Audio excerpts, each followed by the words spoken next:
Hey, it's April. I hope you have your gloves handy and your tools sharpened. But if you don't, why don't we get you ready for the spring gardening season?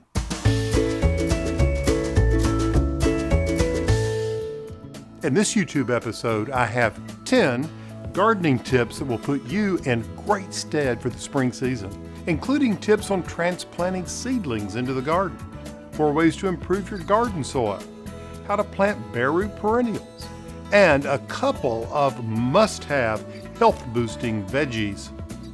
Remember, if you're enjoying these videos on YouTube, make sure you subscribe to my channel.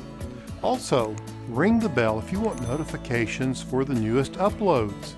I always encourage you to make comments, and I try to answer as many of them as I can, either on the post or on our weekly podcast or vlog. All right, happy spring, everyone. Sit back and enjoy the show. You know, I don't know what it is about tulips, but they have some sort of magical ability to draw us to them. They're so beautiful, and I think it's because the blooms are so elegant and simple, and even the foliage is beautiful. You can't go wrong arranging them in just about any type of vase. But if you do use cut tulips in the home, there are a few tips you may want to keep in mind. First, tulips actually keep growing even after they've been cut. So to keep those long stems straight and strong and to keep them from drooping, once you have your bundle of flowers gathered, hold the tulips upside down and wrap them snugly with some butcher paper, beginning about halfway down the stems and working your way up just past the blooms. Then place the bundle in some water for about 2 hours. Then remove the paper and create your arrangement. Another thing to keep in mind is that tulip blooms will open as the temperatures warm. So to keep tight blooms intact, keep them in a cool location and out of direct sunlight. Finally, each day be sure to trim off the bottom of the stems just a little bit and refill the vase or the container with fresh, clean water. This will help reduce the growth of bacteria and increase water uptake, making your tulips last longer. Hey, for more information on tulips and other bulbs, check out my website. That's pallensmith.com. For me, one of the rituals of spring is, well, getting the tools out and taking a look at them and getting ready to plant that garden.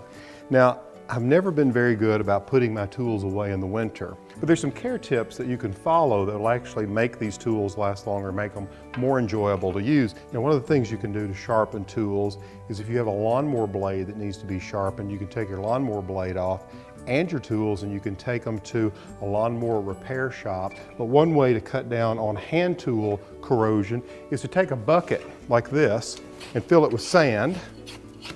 Once you've cleaned up your tools, this is a great way to store it. You can just take some of this 3-in-1 oil, just clip it off like that. You're gonna have this around if you've got a lawnmower anyway. And dump that oil in here with the sand, and this becomes a great place to store some of these hand tools like trowels. It takes about, for a gallon of sand, 3 of these small containers of oil. And since this sand is abrasive, it's a little bit like the sandpaper. Once you've cleaned them up, just shove them down in here, and it's a great way to sort of store these hand tools, and you'll know where they are. If you're like me, you leave tools laying around, it's like, where are they when it comes time to use them in the garden? From the Garden Home, I'm Alan Smith. Discover the joys of the farm firsthand. Call or visit online to schedule a tour of Moss Mountain Farm.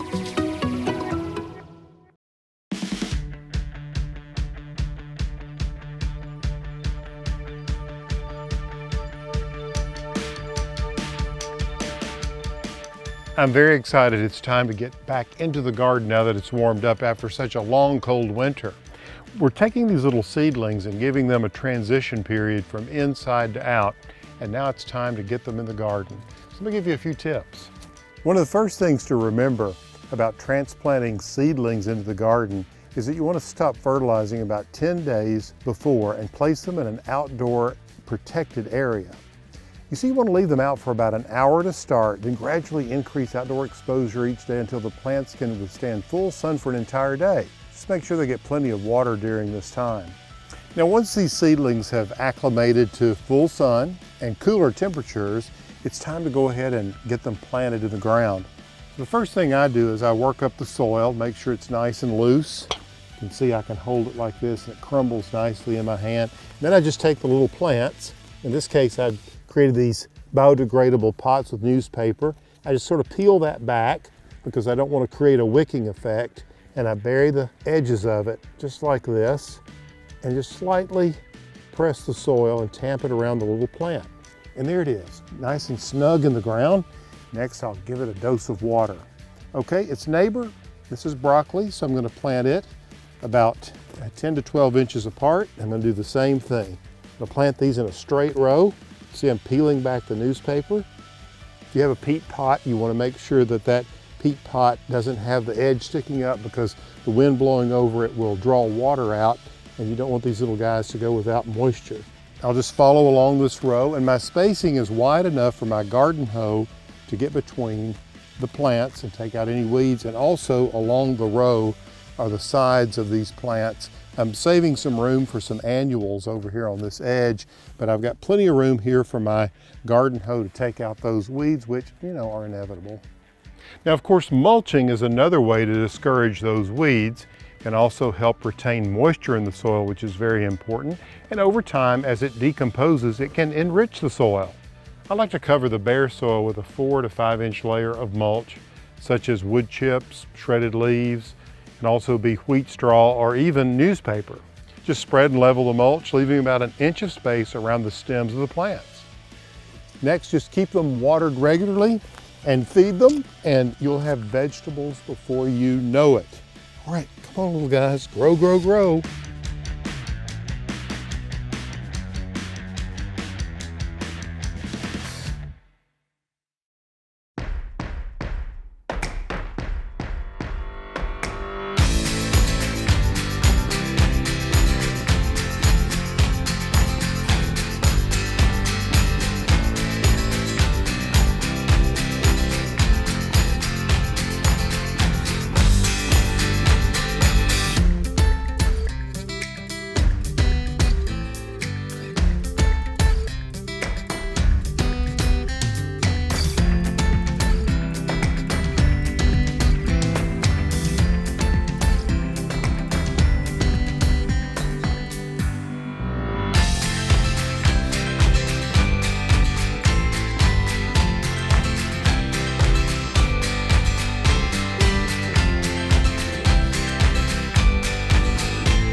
Discover the joys of the farm firsthand. Call or visit online to schedule a tour of Moss Mountain Farm.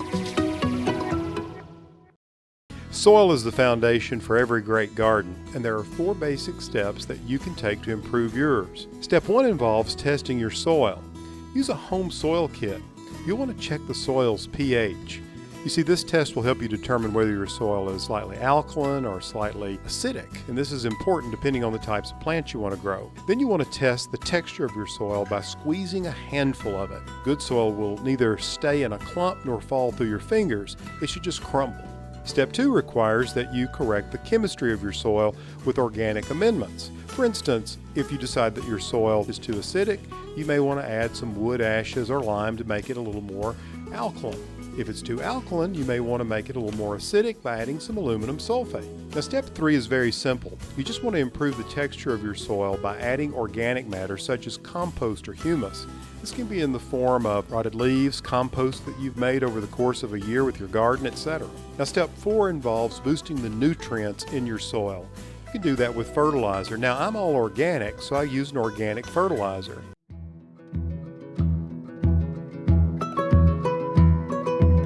I'm just about to finish planting my last Stella Dior daylily. This is the most fantastic daylily of all time, probably the most popular, and there's a reason why. Stella is a rebloomer.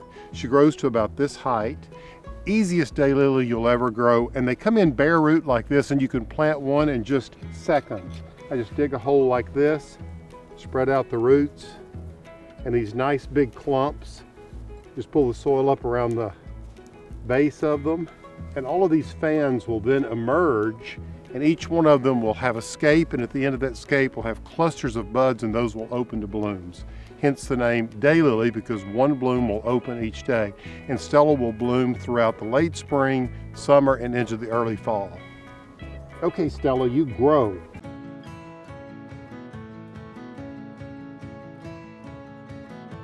Who doesn't love beautiful hydrangeas? Now, I certainly do, and I grow them every way I possibly can, and I love growing them in containers. You'll see them throughout Moss Mountain Farm in containers, blooming throughout the summer.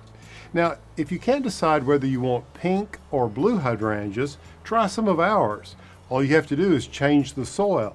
If you want bluer hydrangeas, which is the direction this one is definitely going, all you have to do is add a soil acidifier or an acidifying fertilizer. If you prefer pink, well, you want to sweeten the soil by using a little lime, of which you can pick up at your local hardware store. Now, another thing to keep in mind about these hydrangeas is that they rebloom. I've gotten up to 80 blooms off of a plant over a growing season. Now, I'm going to pot this one up in this container, and I want it to go more toward the blue, so I'm going to actually use this acidifier in the soil like this as I plant it. And over time, those blooms will begin to turn bluer and bluer. As you can see, there's no reason why every garden should have some of these reblooming hydrangeas in them. Hope you'll give them a try. Discover the joys of the farm firsthand. Call or visit online to schedule a tour of Moss Mountain Farm. I bet you've got one of these around the house, a laundry basket. But do you have one that's showing a little wear and maybe time for replacement? If so, why not take the old one and apply our do-it-yourself project where you can transform one of these into a beautiful indoor planter.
Hi, I'm Alan Smith, and this is Aspabroc. Well, you might also know this tender and sweet little veggie as broccolini, or baby broccoli. You can find it in the produce section of your grocery store. It's a great early spring or fall crop, and unlike its older cousins, broccoli, Aspabroc can be harvested up to 5 times, if not more, depending on growing conditions. This plant is so awesome. It loves cool weather, and I'm already on my 5th or 6th harvest. See, you can begin harvesting Aspabroc after about 50 or 60 days once it's planted from seed. If you continue to harvest, this will encourage side shoots, which will mean you'll have Aspabroc 4, 5, even 6 weeks, depending on conditions. It's that time of year when my asparagus is really showing out. Now, this particular bed is one that I planted about 3 years ago, and it's really producing a lot of asparagus, even though during the winter I didn't put down any fertilizer on it, which I like to do. This particular variety is called Purple Passion. And it's called that because if you look at the stems, they're really purple. And if you compare it to other asparagus varieties, you can see the redness come through in the stalks of this particular variety. And it's important when you grow asparagus that you not take all of the spears, particularly in the beginning, because what you want is you want enough spears to come up and produce foliage, and that foliage through photosynthesis will build starches in the plant, and then you get a bigger crop the next year. So if we walk back here, you can see that I've got several that I can harvest back here that are just kind of waking up. And just look at the size of some of these stalks. They're just beautiful. You see, you want to cut them off while they're really tender. But when you cook it, and the way I like to cook it is to blanch it very quickly, and I like to serve it with just a little olive oil and some lemon juice, some cracked pepper, and some sea salt. It's just divine. But with the purple, when you blanch it, it turns green. So don't think you're going to get a purple piece of asparagus on your plate. From the Garden Home, I'm Alan Smith.